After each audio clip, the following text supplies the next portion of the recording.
Fancy meeting you here. Drop that sub. How's it going, guys? It is Vengeful Shadows here, and I just wanted to bring everyone a quick video shedding some light on one of the newest cards that has been announced in Photon Hypernova.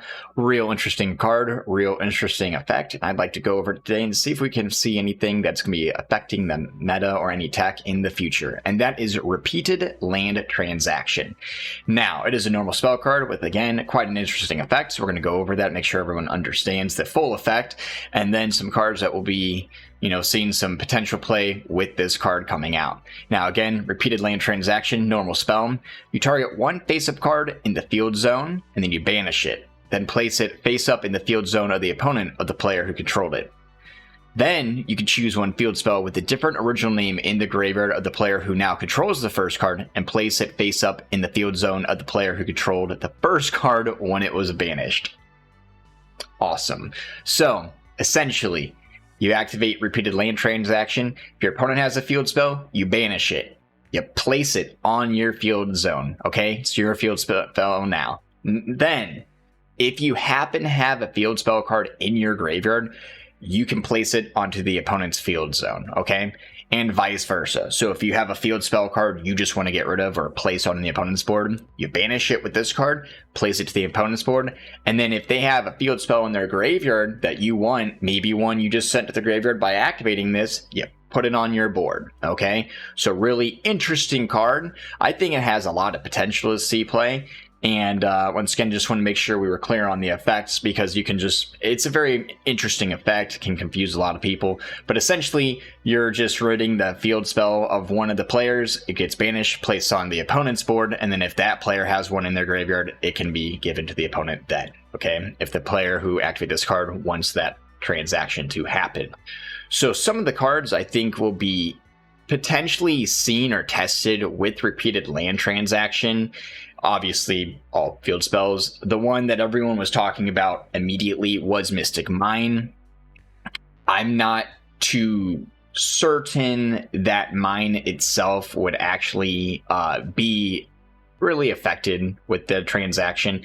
What we'd see is, like, if you have Mystic Mine on a board, you would banish it, it'd be activated to the opponent's board, and then the monster count's still there. All the monster effects are still negated if you had more monsters than the opponent. So I don't think it would really affect Mystic Mine that much unless you're taking the mine and putting it onto your board and then activating your own field spell to rid the board of the mine itself. So that is where we would see the transaction actually be able to out the mine, is because then you take it from the opponent and then be able to activate your own field spell over it. Okay, so very interesting. I don't think we're going to be seeing it necessarily to out Mystic Mine without that, but some of the other cards I think we'll be seeing will be potentially Runic Fountain for a lot of builds that are playing a Runic. If your opponent has Runic Fountain on their board, you can actually take it off their board and put it onto yours, and now you'll be able to recycle all of your spell cards, drawing that extra cards during each player's turn instead of the opponent. And that really puts a thorn in the side of the Runic player who had this and was really relying on it. Now it's yours. Now all the pluses are going to you.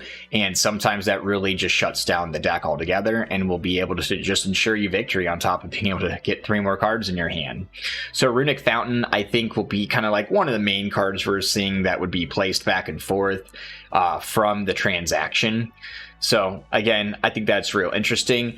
And especially if you are placing field spells to the opponent. Let's say they're playing, the Runic deck, and you're playing, a deck as well. You activate your field spell. They have Fountain already on the board. You can actually activate Repeated Land Transaction, banish yours, put it on the opponent's board, which will, it should, by the rules of the game, send theirs to the graveyard. Since they now have a field spell in the graveyard, you should be able to take it and place it onto your board, thus stealing their Fountain, okay, and giving them a field spell they probably don't want to have. And so some of the field spells that I think will be potentially addressed and maybe even teched in decks with this card would be fields that obviously shut down the opponent or like block them out of being able to do certain actions in the game.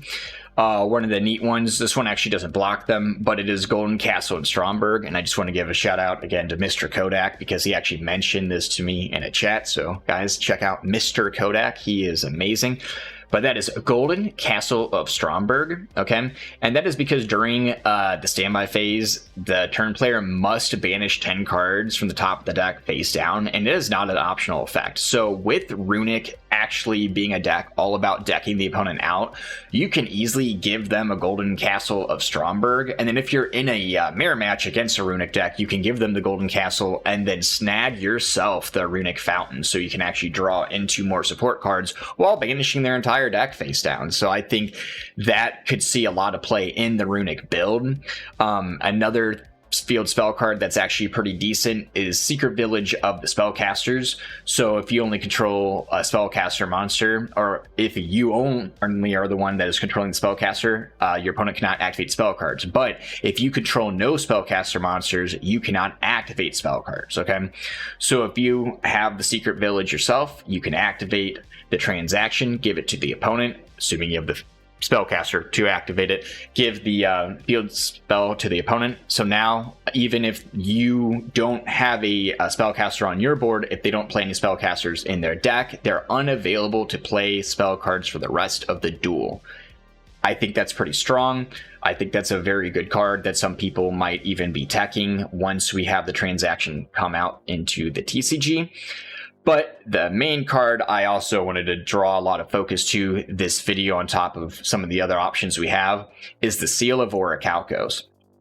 And very much in love with this card ever since it came out in the anime. It's a great card. Fortunately, it was a little underpowered when it came out into TCG, so a lot of people didn't play it for obvious reasons. But essentially, all monsters you control gain 500 attack once per turn. This card cannot be destroyed by card effects, so that's actually really nice. While you control 2 or more face-up attack position monsters, your opponent cannot target your monster with the lowest attack. Okay, so it prevents them from beating over your little monster. And then, if this card is activated, you destroy all special summon monsters you control, and then you cannot special summon monsters from the extra deck. That is the key point of the entire card. Yes, if this is given to your opponent, they will be unable to special summon monsters from the extra deck. You might increase their monster's attack by 500 and might protect their weak monster from being attacked over their strong monster, but without them being able to access the extra deck, a lot of decks in today's format are 100% shut out of the match, okay?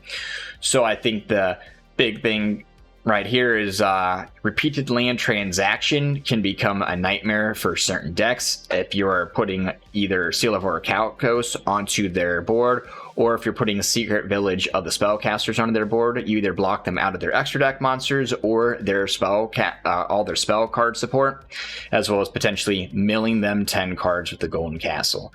So do I think it would potentially be played like in every meta deck as a 3-of? No, not necessarily. I think the deck already kind of has to be leaning towards it. You know, you're already playing Runic, you're playing against a Runic player, you know, you might side deck it, or you're, once again, like you have a bunch of field spells and you're playing against a Mind player. Yeah, you might be able to snag that one copy, or like I said, against the Runic player, you know, you're playing either a Spellcaster deck and you can play some Secret Village in there and you steal a Fountain by giving them a Secret Village of the Spellcaster. That sounds like a win-win. You know, you block them out of all their spell cards, and now you are able to keep drawing all resources because you are still able to activate your spell cards. And then again, my favorite, just blocking them completely out of the extra deck is definitely an A1 move in 2022, you know?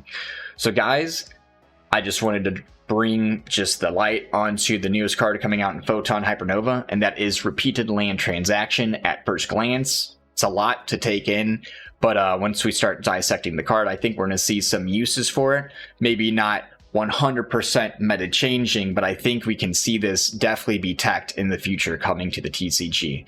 Again, guys, if you like any of this video, do consider dropping that sub, follow on the Twitter. We also got a Twitch as well. But as always, guys, definitely stay safe and suck it, nerds.